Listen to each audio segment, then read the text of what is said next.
दोस्तों, एक बार फिर से स्वागत है आप सभी का Manoj study centre YouTube channel पे। गुड इवनिंग सभी को गुड इवनिंग। एक बार देखिए वॉइस वगैरह चेक कर लीजिए, आप तक वॉइस क्लियर पहुंच पा रही है? चलिए वॉइस वगैरह क्लियर आ रही है। चलिए यहाँ पर देखते हैं, पहला प्रश्न हमसे पूछा गया है। यहाँ पर देखिए, एक मील कितने गज के बराबर होता है? बिल्कुल सही जवाब दिया गया है। पहले नंबर का आपका राइट आंसर विकल्प नंबर आपका सी हो जाएगा, बिल्कुल सही जवाब है। चलिए अगला प्रश्न बताइए, एक हेक्टेयर में कितने एकड़ होते हैं? यहाँ पर देखिए आपको जवाब देना है, एक हेक्टेयर में कितने एकड़ होते हैं? चलिए यहाँ पर जवाब दीजिए, सेकंड नंबर का राइट आंसर क्या होगा? और सेकंड नंबर का देखिए जवाब हमारे बीच आ चुका है 2.47, बिल्कुल सही जवाब है। यहाँ पर राइट आंसर आपका क्या होगा? विकल्प नंबर आपका ये होगा। अगर हम एक हेक्टेयर में कहते हैं पक्का बीघा कितना होता है, पक्का बीघा अगर हम बात करेंगे तो 3.95 आपका पक्का बीघा होता है। तो ये भी याद रखिएगा, कई बार प्रश्न ये भी पूछा गया है कि एक हेक्टेयर में कितने पक्का बीघा होते हैं, तो 3.95 पक्का बीघा होगा। नेक्स्ट प्रश्न हमसे पूछा गया है, एक मीटर में कितना इंच होता है? चलिए यहाँ पर देखिए जवाब देना है, राइट आंसर क्या होगा? आप देखिए जितने भी हम आपके प्रश्न लेकर आए हुए हैं सारे के सारे आप एक बार पढ़ लेंगे, भूमि पैमाइश आपका इसी में पूरा क्लियर हो जाएगा। एक मीटर में कितना इंच होता है, यहाँ पर देखिए जवाब देना है, इसका राइट आंसर क्या होगा? एक हेक्टेयर में एक मीटर में कितना इंच होता है? यहाँ पर देखिए जवाब आ चुका है, आपका जो होता है 39.37 होता है, लेकिन यहाँ पर एक बढ़ा लेंगे तो 39.4 इंच होगा। बिल्कुल सही जवाब है आपका, ए नंबर राइट आंसर होगा। एक डिसमिल, देखिए डेसिमल नहीं है डिसमिल है, याद रखिएगा। एक डिसमिल किसके बराबर होता है? एक डिसमिल किसके बराबर होता है? यहाँ पर देखिए जवाब देना है क्वेश्चन नंबर, यहाँ पर क्वेश्चन नंबर 4 का राइट आंसर बताइए क्या होगा? एक डिसमिल बराबर कितना होता है? हाँ यहाँ पर देखिए 4 नंबर का जवाब दिया जा रहा है, ए और बी दोनों होगा, है ना? ए और बी दोनों होगा, बिल्कुल सही जवाब है। यहाँ पर हेक्टेयर में भी होता है और यहाँ पर वर्ग फीट, बिल्कुल सही जवाब दिया गया है। विकल्प नंबर डी होगा, है ना? विकल्प नंबर डी बिल्कुल सही जवाब है। 4 नंबर का डी नंबर आपका राइट आंसर हो जाएगा। एक कंचवासी किसके बराबर होता है? 5 नंबर में बताना है, एक कंचवासी किसके बराबर होता है ना? इसमें देखिए यहाँ पर आपका जवाब होगा, हाँ 20 होगा। अगर यहाँ पर अगर आपका लिख दिया जाता 1/20 विश्वांसी, है ना? देखिए याद रखिएगा, अगर आपका ये लिखा होता तो फिर आपका ये भी सही हो जाता। यहाँ 20 विश्वांसी लिखा है ना, तो 1/20 अगर विश्वांसी कर देंगे तो आपका हो जाएगा। यहाँ पर याद रखिएगा, ठीक है ना? तो एक कंचवांसी बराबर 1/20 विश्वांसी भी होता है, क्योंकि आपने पढ़ा होगा 20 कंचवांसी बराबर आपका होता है, एक विश्वांसी होता है, एक विश्वांसी होता है, याद रखिएगा। जब यहाँ पर एक निकालेंगे तो 1/20, यानी ये भी सही होगा। तो कई एग्जामों में 1/20 लिखा होता है, तो वो भी सही है। अगर ये नहीं लिखा है तो आपको 20 वाला लगा के आना है। विकल्प नंबर आपका ए नंबर सही हो जाएगा, ठीक है? आगे बढ़ते हैं, एक धुर किसके बराबर होता है?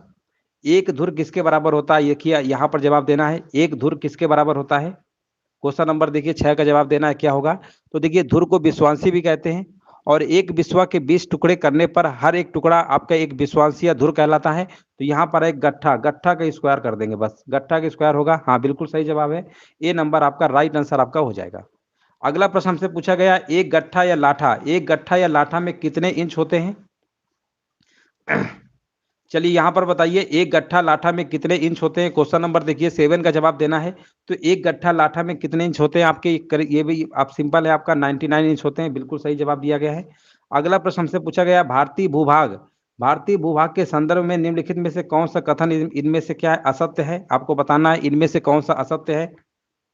10 कड़ी बराबर एक गट्ठा, 20 गट्ठा बराबर एक जरीब, 80 गट्ठा बराबर एक फरलांग, क्या एक जरी बराबर 180 फीट? इनमें से बताइए कौन सा होगा? बिल्कुल सही जवाब है ना? बिल्कुल यहाँ पर राइट आंसर आपका है, बिल्कुल सही होगा। एक जरी बराबर 180 फीट नहीं होता है, कितना होता है? 165 फीट होता है, 165 फीट होता है, इसलिए आपका विकल्प नंबर जाएगा डी नंबर आपका असत्य हो जाएगा।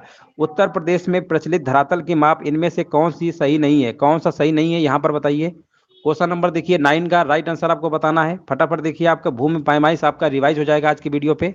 9 नंबर का देखिए जवाब आ चुका है, 9 नंबर का देखिए जवाब आ चुका है, बी नंबर होगा, है बिल्कुल सही है। 20 बिस्वा बराबर 10 बिस्वा नहीं होता है, बिल्कुल सही है, एक बिस्वा होता है, क्योंकि यहाँ एक बिस्वा अगर लिखा होता तो हमारा सही होता है ना? बिल्कुल सही है, विकल्प नंबर आपका बी क्या है? असत्य है। अगला प्रश्न हमसे पूछा गया, एक एकड़ कितने वर्ग गज के बराबर होते हैं? कई बार हमने ये प्रश्न आपको कराया है, एक एकड़ जो होता है कितने वर्ग गज के बराबर होता है? 10 नंबर का देखिए कमेंट करिए, राइट आंसर बताइए क्या होगा। देखिए 10 नंबर का जवाब हमारे बीच आ चुका है, कह रहे हैं 4840 वर्ग गज होगा। बिल्कुल सही जवाब है, ए नंबर आपका राइट आंसर आपका हो जाएगा। एक बिस्वा का एक बीघा से क्या अनुपात है? ये देखिए पूछा गया लेखपाल के एग्जाम में प्रीवियस ईयर। एक बिस्वा जो होता है एक बीघा से क्या अनुपात होता है? तो यहाँ पर आपका जवाब होगा 1/20 है ना, तो 1/20 बिस्वा होता है। हाँ बिल्कुल, यहाँ पर राइट आंसर आपका बिल्कुल सही है, एक एक बिस्वा मतलब बटे भी होगा, बिल्कुल सही है, डी नंबर आपका हो जाएगा। शाहजहानी चेन की लंबाई कितनी होती है? यहाँ पर बताइए, क्वेश्चन नंबर 12 का राइट आंसर क्या होगा?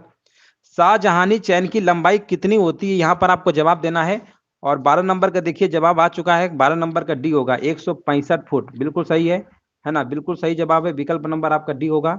अगला हमसे पूछा गया है, जो चेन अथवा जरीब 100 फुट लंबी होती है उसमें कड़ियां कितनी होती हैं? उसमें देखिए कड़ियों की संख्या आपको बताना है। 13 नंबर का जवाब दीजिए क्या होगा? देखिए यहाँ पर कमेंट करते रहिए सभी लोग। यहाँ पर 13 नंबर का देखिए जवाब आ चुका है, ए नंबर होगा, बिल्कुल सही है, 100 कड़ियां होती हैं, बिल्कुल सही जवाब है।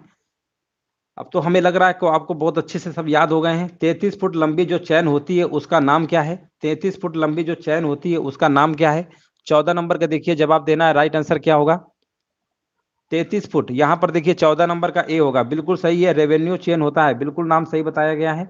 अगला प्रश्न हमसे पूछा गया है, उत्तर प्रदेश का औसत जोत कितना है? उत्तर प्रदेश का औसत जोत कितना है, यहाँ पर बताइए क्या होगा? देखिए यहाँ पर क्वेश्चन नंबर 15 का जवाब देना है, तो यहाँ पर आपका होगा ए नंबर 0.73 हेक्टेयर, बिल्कुल राइट आंसर है। अगला प्रश्न हमसे पूछा गया, 10 किलोमीटर बराबर लगभग कितने फर्लांग के होता है? देखिए यहाँ पर आपको बताना है 10 किलोमीटर में लगभग कितने फर्लांग होते हैं। तो देखिए यहाँ पर आपको पता होगा, एक मील जो होता है, एक मील बराबर होता है आपका 8 फर्लांग, ठीक है ना, 8 फर्लांग होता है, 8 फर्लांग होता है, लिख नहीं रहा समझ जाइएगा। एक मील में किलोमीटर कितने होते हैं? 1.6 किलोमीटर लगभग होते हैं आपके, है ना, ये आपका आएगा 8 फर्लांग। इसी टाइप में हमें 10 किलोमीटर निकालना है, तो 10 किलोमीटर के निकालेंगे, 1.6 इंटू 10, जीरो हटाएंगे, 16 पचाई 80, लगभग आपका 50 फर्लांग आएगा, विकल्प नंबर सी होगा। 16 नंबर का आपका राइट आंसर विकल्प नंबर सी होगा, 50 फर्लांग। एक मील बराबर आपका 8 फर्लांग होता है, और एक मील में आपके 1.6 किलोमीटर होते हैं, इसकी जगह रखेंगे, ये 8 फर्लांग आएगा, यहाँ पर 10 किलोमीटर निकालेंगे तो आपका आएगा 50 फर्लांग, ठीक है ना, 50 फर्लांग इसका क्या होगा? राइट आंसर आपका हो जाएगा। 10 सेंटीमीटर बराबर कितना होता है? 10 सेंटीमीटर बराबर कितना होता है? देखिए यहाँ पर 17 नंबर का जवाब देना है, क्या होगा? 10 सेंटीमीटर बराबर कितना होता है? Milli centi decigram deca hecto kilogram. आप इस कॉन्सेप्ट से अगर पढ़े होंगे, है ना, इसके पहले क्लासों में, तो जरूर आपको याद होगा। हाँ यहाँ पर देखिए, यहाँ पर आपका 1 डेसीमीटर होगा, 1 डेसीमीटर होगा, विकल्प नंबर आपका ए नंबर होगा। 17 नंबर का ए डेका नहीं होगा, डेसीमीटर होगा। 10 सेंटीमीटर में आपके 1 डेसीमीटर होते हैं। अगला प्रश्न हमसे पूछा गया है, 10 हेक्टोमीटर बराबर कितने किलोमीटर होते हैं? 10 हेक्टोमीटर में हमारे कितने किलोमीटर होंगे? यहाँ पर देखिए आपको जवाब देना है, तो यहाँ पर मिली सेंटी डेसीग्राम डेका हेक्टो 10 है ना, तो 10 गुणे 100 यानी 1 किलोमीटर, 1 किलोमीटर होगा, यहाँ पर 1 किलोमीटर होगा, विकल्प नंबर आपका जाएगा डी नंबर के साथ, विकल्प नंबर आपका डी। कोई बात नहीं, गलत हो गया कोई बात नहीं, दोबारा वीडियो देखिएगा, यहाँ पर सारे प्रश्न आपके सही कराए हैं, एक बार रिवाइज कर लेंगे, आपको सारे याद हो जाएंगे। एक कच्चा बीघा कितने वर्ग मीटर के समान होता है? एक कच्चा बीघा कितने वर्ग मीटर के समान होता है? 19 नंबर का देखिए जवाब देना है, तो एक कच्चा बीघा में कितने वर्ग मीटर होते हैं, यहाँ पर आपको जवाब देना है। राइट आंसर बताइए, क्वेश्चन नंबर 19 का क्या होगा? हाँ हाँ बिल्कुल, चलिए कोई बात नहीं है। क्वेश्चन नंबर देखिए 19 नंबर का कमेंट अभी किसी का नहीं आया है। 19 नंबर का सी, 19 नंबर का सी नहीं होगा, 843 वर्ग मीटर होता है, विकल्प नंबर आपका ए नंबर होगा। 843 वर्ग मीटर होता है एक कच्चा बीघा में। चलिए बिल्कुल सही है। अगला बताइए, 66 गज इलाही में कितने गज होते हैं? यहाँ पर जवाब देना है आपको, 66 गज इलाही में कितने गज होते हैं? अच्छा गज पूछा गया है, बताइए कितने गज होते हैं? क्वेश्चन नंबर 20 में जवाब देना है, तो 20 नंबर में आपके कितने होते हैं? याद रखिएगा 55 गज होते हैं। कितने होते हैं? 55 गज। 66 गज इलाही में आपके 55 गज होते हैं, विकल्प नंबर आपका बी नंबर राइट आंसर आपका हो जाएगा। जरीब में कुल कितनी कड़ियां होती हैं? यहाँ पर बताइए, क्वेश्चन नंबर 21 का क्या होगा जवाब? 21 नंबर में देखिए जवाब देना है, तो 21 नंबर का 100 कड़ियां होती हैं, बिल्कुल सही जवाब है। 1 हेक्टेयर कितने एयर के समान होता है? 1 हेक्टेयर में कितने एयर होते हैं? ये भी प्रश्न हमने कराया है इसके पहले, तो यहाँ पर आपका हो जाएगा 100 एयर। कितने होते हैं? 100 एयर होते हैं, याद रखिएगा 100 एयर वाला ऑप्शन जाएगा ए नंबर के साथ। मध्य भारत में 1 बीघा कितने हेक्टेयर के बराबर होता है? ये भी प्रश्न हमने कराया है कई बार। चलिए यहाँ पर जवाब दीजिए। क्वेश्चन नंबर 23 का जवाब क्या होगा? मध्य भारत में 1 बीघा कितने हेक्टेयर के बराबर होता है? और यहाँ पर बिल्कुल सही जवाब दिया गया 0.259 हेक्टेयर। बिल्कुल राइट आंसर आपका हो जाएगा। 1 एकड़ में कितने वर्ग फुट के समान होता है? देखिए एकड़ और वर्ग फुट से पूछा गया है कि 1 एकड़ जो होता है कितने वर्ग फुट के समान होता है, यानी बराबर होता है। तो यहाँ पर देखिए 24 नंबर का कमेंट आ चुका है, 24 नंबर का सी होगा, है ना। तो 24 नंबर का देखिए जिनका भी सी आ रहा है ना, तो समझ जाइए आप आंसर गलत दे रहे हैं। यहाँ पर 43,560 होता है। याद रखिएगा 1 एकड़ में जो आपके वर्ग फुट होते हैं 43,560 वर्ग फुट होते हैं। विकल्प नंबर आपका यहाँ पर ए नंबर राइट आंसर आपका होगा। हाँ बिल्कुल 24 नंबर का आपका ए नंबर राइट आंसर आपका होगा। 1 एकड़ में कितने वर्ग मीटर होते हैं? यहाँ पर देखिए अब वर्ग मीटर पूछा गया है। 1 एकड़ में कितने वर्ग मीटर होते हैं? यहाँ पर देखिए जवाब देना है। क्वेश्चन नंबर 25 का सही जवाब क्या होगा? तो देखिए अगर हम वर्ग मीटर आपके होते कितने, 4046.8 होते हैं, ठीक है ना। दशमलव इधर बढ़ा लेंगे तो यहाँ पर आपका आंसर जाएगा 4047। विकल्प नंबर आपका ए नंबर होगा। चलिए यहाँ पर विकल्प नंबर आपका ए नंबर होगा, बिल्कुल सही जवाब है। अगला प्रश्न हमसे पूछा गया है 1 पक्का बीघा में कितने वर्ग फुट होते हैं? 1 पक्का बीघा में कितने वर्ग फुट होते हैं? देखिए ये यहाँ पर जितने पक्का बीघा वर्ग फुट ये सब आपको याद कर लेंगे तो आपके लेखपाल के एग्जाम में जब भी प्रश्न कोई बनेगा इन्हीं से बनेगा। 1 पक्का बीघा में कितने वर्ग फुट होते हैं? तो ये आपके होते हैं 27,225। कितने होते हैं? 27,225 वर्ग फुट होते हैं। 26 नंबर का आपका बी नंबर राइट आंसर है। 26 नंबर का आपका बी होगा, 27,225 वर्ग फुट 1 पक्का बीघा में होते हैं आपके। अगला प्रश्न हमसे पूछा गया है 1 पक्का बीघा कितने वर्ग मीटर के बराबर होता है? 1 पक्का बीघा जो है कितने वर्ग मीटर के बराबर होता है? क्वेश्चन नंबर देखिए 27 का जवाब देना है। तो 27 नंबर का जवाब आपका कितना होगा? पक्का बीघा में कितने वर्ग मीटर होते हैं आपके? तो याद रखिएगा, हाँ ये वाला बिल्कुल सही जवाब है, 2529 वर्ग मीटर होते हैं, बिल्कुल राइट आंसर है। 28 नंबर आपसे पूछा गया है 1 पक्का बीघा कितने वर्ग गज के बराबर होता है? जो 1 बीघा होता है कितने वर्ग गज के बराबर होता है? यहाँ पर देखिए जवाब देना है। 28 नंबर का आंसर बताइए क्या होगा? 28 नंबर का देखिए जवाब आ चुका है। 28 नंबर का बी होगा, है ना। बिल्कुल सही जवाब है, 3025 वर्ग गज होता है। बिल्कुल सही जवाब दिया गया है। 28 नंबर का आपका बी नंबर करेक्ट आंसर आपका हो जाएगा। अगला प्रश्न हमसे पूछा गया है 1 हेक्टेयर में कितने वर्ग फुट होते हैं? देखिए बहुत ही अच्छा प्रश्न है, ये कई बार पूछा जा चुका है एग्जाम में। 1 हेक्टेयर में कितने वर्ग फुट होते हैं? 29 नंबर का देखिए जवाब देना है। तो आपने देखिए एक चीज हम आपको बता देते हैं, 1 हेक्टेयर में आपके कितने 10,000 वर्ग मीटर भी होते हैं। 10,000 वर्ग मीटर होते हैं, ठीक है, ये भी याद रखिएगा। 1 हेक्टेयर में 10,000 वर्ग मीटर होते हैं। और 1 वर्ग मीटर में आपके अगर हम बात करते हैं 1 वर्ग मीटर में, ठीक है ना, 1 वर्ग मीटर में आपके होते हैं 10.7584, ये वर्ग फुट होते हैं आपके, ठीक है ना। जब यहाँ पर आप 10,000 का निकालेंगे तो आपका आंसर आ जाएगा यहाँ पर 107584। 107584 क्या होगा? 29 नंबर का आपका राइट आंसर विकल्प नंबर आपका ए होगा, ठीक है ना। ये बहुत ही अच्छा प्रश्न है, कई बार एग्जाम में पूछा गया है, तो याद रखिएगा 107584 वर्ग फुट होगा। विकल्प नंबर इसका आपका ए नंबर राइट आंसर आपका होगा, ठीक है, ए नंबर है। काफी अच्छा प्रश्न है ये, कई बार पूछा जा चुका है। चेन या छोटी जरीब किसके बराबर होता है? चेन या छोटी जरीब किसके बराबर होता है? 30 नंबर का देखिए जवाब देना है।